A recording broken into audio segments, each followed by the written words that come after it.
एक कहानी सुनाता हूं। जंगल के सारे जानवर अपनी पढ़ाई खत्म होने के बाद नौकरी की तलाश कर रहे थे।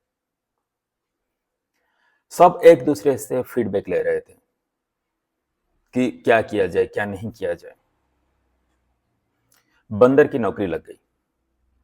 अब बंदर सबको कैसी नौकरी लगी ये टिप्स दे रहा है। उसको क्या पूछा गया था कि आप ये पेड़ पे कितनी जल्दी चढ़ सकते हो। बंदर ने वो टेस्ट पास कर ली और उसकी नौकरी लग गई। अब ये सबको टिप्स दे रहा है कि क्या करने पर वो इंटरव्यू क्रैक किया जा सकता है। सारे लोग लग पड़े पेड़ पर चढ़ने की तैयारी करने की। और कुछ दिनों बाद गिलहरी की भी नौकरी लग गई। अब हाथी बेचारा परेशान कि क्या करूं, मैं कितना भी कोशिश करूं मुझसे हो ही नहीं रहा है। मैं पेड़ पे चढ़ने की कोशिश करता हूं तो पेड़ ही टूट जा रहा है। तो धीरे धीरे वो डिप्रेस होने लगा। उसको ये एहसास होने लगा कि मैं तो हूं ही नहीं नौकरी के लायक, मुझसे जॉब होगा ही नहीं। लेकिन एज ए ह्यूमन बीइंग आप लोगों को ये पता है कि हाथी क्या गलती कर रहा है, क्यों उसकी नौकरी नहीं लग रही है। अब ये कहानी को उल्टा कर देते हैं। सबसे पहले हाथी की नौकरी लग गई और उसकी जिस वजह से नौकरी लगी वो इंटरव्यू टिप्स वो दे रहा बाकी लोगों को। और गिलहरी और बंदर कोशिश कर रहे हैं सेम इंटरव्यू टिप्स फॉलो करने के लिए। वो कोशिश कर रहे हैं कि इसी प्रोसेस से हमारे भी जॉब लग जाएगी। हाथी को इंटरव्यू में किया गया था। बड़े बड़े पेड़ थे जिसको उखाड़ के फेंकना था। जबकि कितना भी कोशिश कर ले गिलहरी और बंदर, ये उस पेड़ को उखाड़ना तो दूर, थोड़ा सा उसमें फर्क भी नहीं ला पा रहे, उसको हिला भी नहीं पा रहे। क्योंकि ये उसमें चढ़ सकते हैं आसानी से, उसको तोड़ नहीं सकते। हाथी चढ़ नहीं सकता, तोड़ सकता है आसानी से। तो क्या दूसरे के इंटरव्यू टिप्स लेके, दूसरे के फीडबैक लेके अगर आप फेल हो रहे हो तो असल में आप फेल हो या आपको खुद को नहीं पता कि what is your internal quality, what is your ability. सोचिएगा इसके बारे में। अब इसका एक दूसरा साइड लेते हैं। बंदर की नौकरी लग गई थी पेड़ पे चढ़ने की, अच्छे से 2 साल कटा। उसका जो मैनेजर था, जो उसको ये काम करवा रहा था, ये काम खत्म हो गया। दूसरा काम आया पेड़ को तोड़ने की। अब उसी बंदर से वो पेड़ को तोड़वाने की काम करना चाहता है और बंदर कर नहीं पा रहा है और उसकी ले ऑफ हो गई।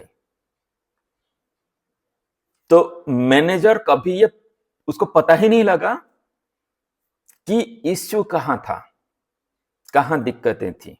उसको ये लगा कि ये स्टाफ तो कर ही नहीं पा रहा है। लेकिन अब एक्चुअल प्रॉब्लम कौन फेस कर रहा है? बंदर।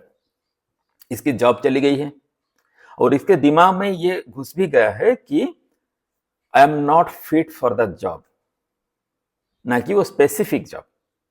उसको लग रहा है कि मैं काम के लायक ही नहीं हूं। 2 साल पता नहीं कैसे गुजर गए, मैं लायक ही नहीं हूं, इसलिए मेरी ले ऑफ हो गई।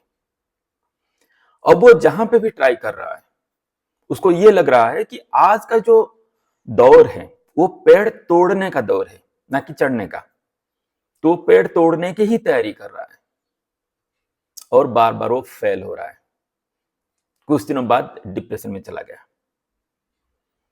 जबकि उसको करना क्या चाहिए था, क्योंकि वो पेड़ चढ़ने में मास्टर है। दूसरा पेड़ चढ़ने वाला जॉब उसको करना चाहिए था। क्या आप जो जॉब अभी ढूंढ रहे हो उसमें आपकी मास्टरी है या आप गलत रास्ते पे जा रहे हो? ये स्पेसिफिकली मैंने अपने एक जानने वाले के लिए बनाया है, लेकिन कल बहुत देर उनके साथ डिस्कशन करने के बाद भी मैं उनको समझाने में असमर्थ रहा। क्यों? क्योंकि उनके दिमाग में ये घुस गया है कि पेड़ चढ़ने वाले जॉब अभी है ही नहीं, अब सिर्फ पेड़ तोड़ने वाले जॉब हैं, और वो उसी की तैयारी कर रहे हैं, उसी टाइप के जॉब के लिए अप्लाई भी कर रहे हैं। सोशल मीडिया हमें जितना हेल्प करता है उतना हमारे लिए दिक्कत भी क्रिएट करता है। अगर आप पेड़ तोड़ने वाले जॉब ही अप्लाई कर रहे हो तो हमेशा आपको पेड़ तोड़ने वाले ही सजेशंस देंगे, ना कि पेड़ चढ़ने वाले। अब आपको खुद को सोचना चाहिए कि पेड़ चढ़ने वाले जॉब अभी एग्जिस्ट करते हैं कि नहीं, खुद को रिसर्च करनी चाहिए। अगर वो एग्जिस्ट करते हैं तो उस पे अप्लाई करो, ना कि आपके मैनेजर को लगा कि पेड़ तोड़ने वाले जॉब भी इसको आना चाहिए और वो आपसे करवाना चाहता है, इसीलिए आप पेड़ तोड़ने वाला भी ढूंढ रहे हो। आपकी ले ऑफ हो गई। दूसरी चीज है, अगर नहीं होती तो भी आपको जल्द से जल्द उस कंपनी को छोड़ देना चाहिए जहां पर मैनेजर आपका जो एक्सपर्टीज है उसको एनकैश ना करके दूसरे काम में लगा रहा है। इसमें दो चीजें हो सकती है, या तो आप जिस ऑर्गेनाइजेशन में काम कर रहे हो उसमें पेड़ चढ़ने वाले काम है ही नहीं, सिर्फ तोड़ने वाले काम है,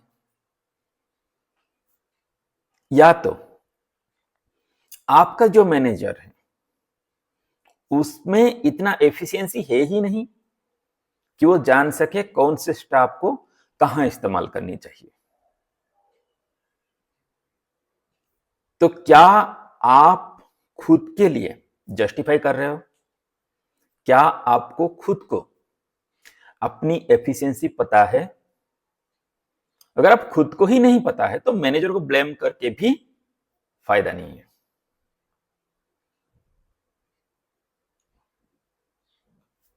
इसके बारे में आपका क्या ख्याल है? आप क्या सोचते हो? अगर मैंने कुछ गलत कहा है, कुछ मुझसे छूट गया है जो आप ऐड करना चाहते हो, तो कमेंट सेक्शन खुला है। मैं जो भी बता रहा हूं अपने एक्सपीरियंस से बता रहा हूं, जो मैंने फेस की है, जो मैंने अपने लाइफ में देखा है। आपका अगर कुछ एक्सपीरियंस है जो आप शेयर करना चाहते हो तो मोस्ट वेलकम। टेकक्रैफ्ट क्लब इसीलिए बना है कि हम लोग जो भी अपने एक्सपीरियंसेस हैं उसको शेयर करें और बाकी लोगों को इस इल्यूजन से निकालें, उनकी जो एक्सपर्टीज है उनको जानने में मदद करें, या तो उनसे ये इंस्पायर होके खुद अपने आप को ऐसा बनाएं कि हम समझ सकें हमारी एक्सपर्टीज क्या है, हम किस में एक्सेल कर सकते हैं, और उसी हिसाब से अपने जीवन को सुख शांति और संतुष्टि से गुजारें। Thank you.